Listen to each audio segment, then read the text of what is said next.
Di dalam gang kecil antara pertokoan dan sekolah tinggi di Jalan Cihampelas, terdapat sebuah masjid yang sudah berdiri selama 1,5 abad, yaitu Masjid Mungsolh Kanas, Bandung.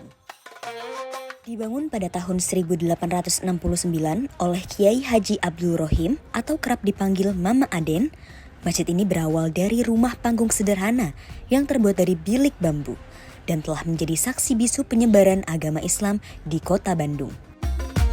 Sejarah berdirinya Masjid Mungsolh Kanas itu bermula itu tahun 1869. Jadi Masjid Mungsolh Kanas ini dirintis dan didirikan oleh Mama Aden ya, yang sebagai perintis dan pendirinya itu, yang bertindak juga sebagai pengurus yang pertama ya, jadi ketua DKM Mungsolh Kanas yang pertama pada saat itu. Kemudian dari Mama Aden sampai ke sekarang itu sudah kepengurusan yang ke-9 gitu ya. Jadi dari awal sendiri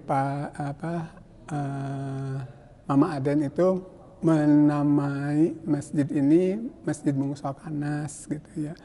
Jadi Mungsolh Kanas ini diambil dari singkatan bahasa Sunda, yaitu mangga urang ngaos sholawat ka Kangjeng Nabi Muhammad Shallallahu Alaihi Wasallam gitu. Memang masjid ini adalah masjid tertua di kota Bandung ya, masjid kecil ya, masjid kecil sekelas masjid Jami gitu. Dan pada saat itu memang belum ada masjid yang didirikan di Bandung ini kecuali ini Masjid Mungsolh Kanas. Kemudian pada saat itu juga karena belum ada masjid yang lain ya, seperti Pak Soekarno pada saat kuliah di TB pada saat itu, beliau mungkin pada saat istirahat atau pulang ke halaman itu beliau selalu pulang beristirahat di sini gitu, di Masjid Mungsolh Kanas ini. Jadi karena mungkin dari ukurannya yang hanya beberapa meter gitu pada saat itu, kemudian dibangun menjadi dari awalnya itu bambu bilik gitu ya, panggung, kemudian menjadi semi permanen seperti begitu. Kemudian dari tempat wudhunya itu kolam kulah ya kalau bahasa Sundanya itu. Kan kalau dulu itu seperti untuk wudhunya itu masuk kaki itu kejebur gitu ya. Kecebur gitu. Nah, kalau sekarang kan mungkin sudah nggak ini lagi ya, kalau seperti di kota seperti begini. Jadi menggunakan ledeng kalau sekarang.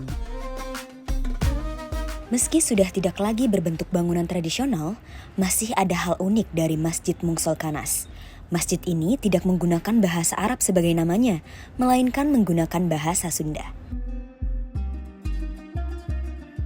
Jadi mangga urang ngaos sholawat ka Kangjeng Nabi Muhammad gitu ya. Jadi kalau diartikan bahasa Indonesia itu, marilah kita mengucapkan sholawat kepada Nabi Muhammad SAW. Nah, dalam artian kita itu mengajak selalu mendawamkan sholawat ya, sholawat Nabi Muhammad SAW itu agar kalau kita berdoa dimulai dan diakhiri dengan sholawat ini, sholawat Nabi Muhammad ini, insya Allah semua doanya itu dapat dikabulkan oleh Allah Subhanahu Wa Taala begitu. Jadi kan kita kalau setiap habis sholat kemudian berdoa, jadi bisa diawali dan diakhiri dengan sholawat itu. Masjid yang pernah dikunjungi Presiden pertama Indonesia ini tidak memiliki banyak peninggalan fisik yang bisa dikenang secara langsung. Namun, terdapat Al-Quran peninggalan Mama Aden yang diperkirakan telah berusia 140 tahun. Hanya saja pada awal kepengurusan Mama Aden itu membuat menulis Al-Quran. Nanti mungkin bisa dilihat di atas. Nah, sejak saat itu sampaikan ke Bapak Haji Zakaria dan Nami Haja ya putranya sebagai pengurus DKM yang kedua. Nah sampai sekarang mungkin hanya itu yang bisa kami pertahankan yang disimpan di atas gitu. Dan itu juga kalau misalnya tidak pakai lemari kaca gitu ya mungkin hancur juga ya. Makanya bukan dipatenkan, betul-betul nggak bisa dibuka gitu itunya itu lemari kacanya. Sejak saat kepengurusan pertama ya Mama Aden, kepengurusan Bapak Haji Zakaria dan selanjutnya begitu ada kebiasaan-kebiasaan seperti yang mendawamkan salawat Nabi Muhammad itu. Kemudian juga ada kegiatan-kegiatan yang biasa dilakukan itu setiap malam Jumat baca surat Yasin gitu dan sebagainya gitu. Selain meneruskan kebiasaan lama, masjid ini juga sering diramaikan berbagai kegiatan, tidak hanya untuk beribadah, tetapi juga untuk menimba ilmu bagi para anak-anak hingga jamaah dewasa. Alhamdulillah aktivitas masjid dari hal-hal ubudiyah, dari hal-hal ibadah itu cukup lumayan terisi. Yang pertama setiap harinya setelah ba'da maghrib kami terfokus yaitu mengajar pada anak-anak usia 7 tahun sampai ya kelas 1 SMP dan sebagainya. Itu rutin kami adakan setiap yaitu ba'da maghrib. Dan untuk aktivitas mungkin daripada jemaahnya, untuk ibu-ibunya alhamdulillah ada yaitu kajian di Senin sore ya. Terus kami juga mendatangkan beberapa narasumber, beberapa ustadz yang lainnya untuk yaitu mengisi kajian daripada aktivitas dari masjid ini sendiri.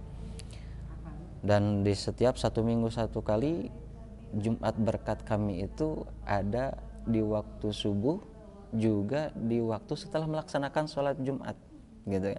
Kalau untuk di dalam Ramadan salah satunya tadarus Hayatus Sunnah oleh Majelis Hayatus Sunnah ya, salah satunya dengan ibu-ibu dengan jemaah yang lainnya seperti ini. Juga di dalam Ramadan ada aktivitas yaitu sanlat atau pesantren kilat. Pesantren kilat ini kami adakan yaitu untuk 3 kategori: anak-anak, remaja, dan dewasa. Dengan bangunan yang kini sudah lebih modern, masjid ini terus menjadi tempat ibadah dan belajar bagi jamaah sekitar. Melalui kegiatan tersebut, nilai-nilai kebersamaan dan agama terus diwariskan ke banyak jamaah. Harapan terbesarnya mudah-mudahan semua warga di sini, jemaah di sini lebih giat lagi berjamaah ke masjid, lebih mencintai lagi masjid, dan menjadikan masjid ini yaitu tempat kita bersama dalam beribadah dan pendidikan dan meraup ibadah pahala dari Allah Subhanahu wa taala. Itu saja. Masjid Mung Solkanas Bandung menjadi pengingat bahwa di balik perkembangan kota ada bangunan yang memiliki sejarah panjang yang hidup bersama masyarakat.